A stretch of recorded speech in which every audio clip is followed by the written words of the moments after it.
তোমরাই তো বেশি লেবু এমন কষাইছ তিতা সামরন খাও, ভিটামিন সি কামে লাগবো। সবাই এখন লাইভে চলে এসেছে, মানে আমি তো দেখি প্রত্যেকটা পরিবারে একজন ব্র্যান্ড প্রমোটার আছে। ডিজিটাল দুনিয়ায় দ্রুত জনপ্রিয় হয়ে উঠেছে ব্র্যান্ড প্রমোশন, কিন্তু সময়ের ব্যবধানে এই সেক্টর গড়ে ওঠেনি একটি সংগঠিত ইন্ডাস্ট্রি হিসেবে। কেন পিছিয়ে পড়েছে বাংলাদেশের ব্র্যান্ড প্রমোশন বাজার, তা নিয়ে আমাদের আজকের রিপোর্ট। বাংলাদেশে 70-80 দশক থেকেই বিজ্ঞাপন বাজার জনপ্রিয় হয়ে ওঠে ম্যাগাজিন, পত্রপত্রিকা ও টেলিভিশনের মাধ্যমে। তবে 90 দশকে টিভি বিজ্ঞাপন পায় সোনালি সময়। 2000 সালের পর থেকেই মূলত ডিজিটাল প্ল্যাটফর্মে শুরু হয় বিজ্ঞাপনের যুগ। প্রথম দিকে এই ডিজিটাল বিজ্ঞাপন প্রতিষ্ঠান কেন্দ্রিক থাকলেও সময়ের সাথে সাথে অনলাইন হয়ে ওঠে জনপ্রিয় মাধ্যম। ইনফ্লুয়েন্সার নামে একটা বিশাল ফ্র্যাটার্নিটি উঠে এসছে সোশ্যাল মিডিয়ার কল্যাণে। এখন যারা ইনফ্লুয়েন্স করছে তারা কোন ব্র্যান্ডের জন্য কাকে ইনফ্লুয়েন্স করছে, এই বেসিক যে ব্যাকরণটা সেটা কিন্তু আপনার সোশ্যাল মিডিয়ার জন্য যেমন ছিল, তেমনি কনভেনশনাল মিডিয়া যখন আমাদের টিভি ছিল, রেডিও ছিল বা এখনও আছে, তার জন্যও কিন্তু একই। কিন্তু এখানকার লেভেল অফ এনগেজমেন্ট এবং এটার জন্য কোন ধরনের কন্টেন্ট কিভাবে যাবে সেটার নিয়ামকের জন্য একটা নতুন ধারা মাত্র সবে উঠে আসছে। পরবর্তীতে করোনাকালীন সময়ে লকডাউনে গৃহবন্দী মানুষের অনলাইন কেনাকাটার প্রবণতা বাড়তেই ক্ষুদ্র উদ্যোক্তারা ব্র্যান্ড প্রমোটারদের উপর নির্ভরশীল হতে শুরু করে। ভিউ বাড়ানোর ট্রেন্ডে স্বল্প সময়ে ফলোয়ার বাড়াতে শুরু হয় অশালীনতা, নাটকীয় অঙ্গভঙ্গি আর বিভিন্ন অসাধু কৌশলের প্রতিযোগিতা। ফলে বাজারে আধিপত্য বিস্তার করে একটি বিতর্কিত শ্রেণী, যা ধীরে ধীরে সরিয়ে দেয় শিক্ষিত ও মার্জিত প্রমোটারদের। যারা ভাইরাল হচ্ছে তাদের পিছিয়ে ব্র্যান্ড ওনার্সরা দৌড়াচ্ছে, এবং সেই ভাইরালটা নেগেটিভ ভাইরালই হোক না কেন, তারপরেও ব্র্যান্ড ওনার্সরা কিন্তু তাদের পিছিয়ে দৌড়াচ্ছে।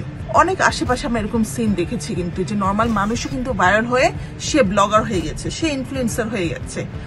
এই কারণে কিন্তু যে আমাদের দেশে ভালো ভালো ব্লগার আছে, ভালো ভালো ইনফ্লুয়েন্সার্স আছে, তারা কিন্তু কাজ পাচ্ছে না। আমি বলবো যে ভিউজ দিয়ে কোনো সময় আপনি এনশিওর করতে পারবেন না আপনার প্রোডাক্টটা সেল হচ্ছে কিনা, বাট আপনার যদি 50 ভিউজ থাকে but they all are organic, then you are the successful on business. তো ভিউজ এখন কিনা যায়। ইনফ্যাক্ট আমরা যারা আছি আমাদেরকেও কিন্তু অনেকে নক করে, যে আপু আপনার পেজে তো ফলোয়ার কম, দেখলাম ভিউজ কম, আপনি আমাদেরকে এটা দিলে আমরা আপনার ভিউজ বাড়াই দেবো। কিন্তু আমার ক্লায়েন্ট এসে আমার প্রোডাক্ট দেখবে, if my product is not lucrative, আমার প্রোডাক্ট যদি ভালো না হয়, আমার প্রোডাক্ট যদি একটা মানুষ পছন্দ না করে, আমি যতই ভিউজ কিনি ভাইয়া, আমার তো ক্লায়েন্টস তো আর আসবে না।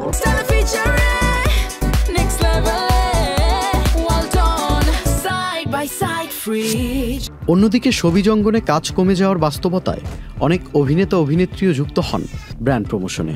ফলে বড় ব্র্যান্ডগুলো ক্রমেই সেলিব্রিটি নির্ভর হয়ে পড়ে।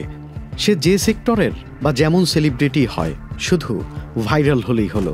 আমাদের বাংলাদেশের সোশ্যাল মিডিয়ার সবচাইতে বড় সমস্যাটা হচ্ছে আমাদের প্রপার কোনো গাইডলাইন কিংবা নীতিমালা এখানে নেই। সুতরাং এখানে যে না সে শুধুমাত্র কিছু ফলোয়ার তার বেশি কিংবা তার ভিডিওতে ভিউ হচ্ছে বেশি, এবং তার এই সম্বলটাকে নিয়েই সে এসে নিজেকে ব্র্যান্ড প্রমোটার দাবি করছেন। সিন্ডিকেট দখলে নিয়ে তাদের দিয়ে শুরু করে প্রমোশন ব্যবসা। তাতেই পিছিয়ে পড়ছে মূলধারার পেশাদার ব্র্যান্ড প্রমোটাররা। প্রশ্ন উঠেছে, এই খাতকে পেশাদার পর্যায়ে নিয়ে যেতে দরকার নীতিমালা, প্রশিক্ষণ এবং দক্ষ জনশক্তি।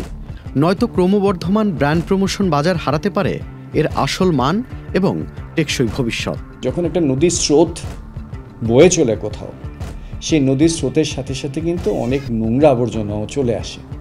এখন বিষয়টা নোংরা আবর্জনাকে বাদ দিয়ে আপনি শুধুমাত্র নদীর স্রোত আনবেন, সেটা তো হবে না, বিকজ এটা তো একটা কোনো কাঠামোর উপরে দাঁড়িয়ে নেই, এটা একটা এভলিউশনের, রূপান্তরের একটা পর্যায়ে যাচ্ছে। তো সেজন্য আমি মনে করি যে এই সেক্টরটা একটা ইন্ডাস্ট্রি হিসাবে তৈরি হওয়ার সম্ভাবনা আছে এবং এখানে প্রচুর কর্মসংস্থানের সুযোগ আছে। ব্র্যান্ড প্রমোশনকে পেশাদার ইন্ডাস্ট্রি হিসেবে দাঁড় করাতে কাঠামো, নীতিমালা ও দক্ষতা, এই তিন দিকই এখন গুরুত্ব দিতে হবে বলে মনে করছে সংশ্লিষ্টরা। কোম্পানিগুলো বা ব্র্যান্ডগুলো যেমন এগিয়ে আসতে পারে, তেমনি ব্র্যান্ড প্রমোটারদেরকেও তৈরি হতে হবে এবং এখানে একটা ইন্টারভেনশন প্ল্যান লাগবে এবং ইন্টারভেনশন প্ল্যানের একটা সুযোগ আছে বড়। ট্রেনাররা এই ব্র্যান্ড প্রমোটারদেরকে তৈরি করতে পারেন ব্র্যান্ডের উপযোগী হিসাবে। বাংলাদেশ আসলে একটা এসএমই নির্ভর দেশ।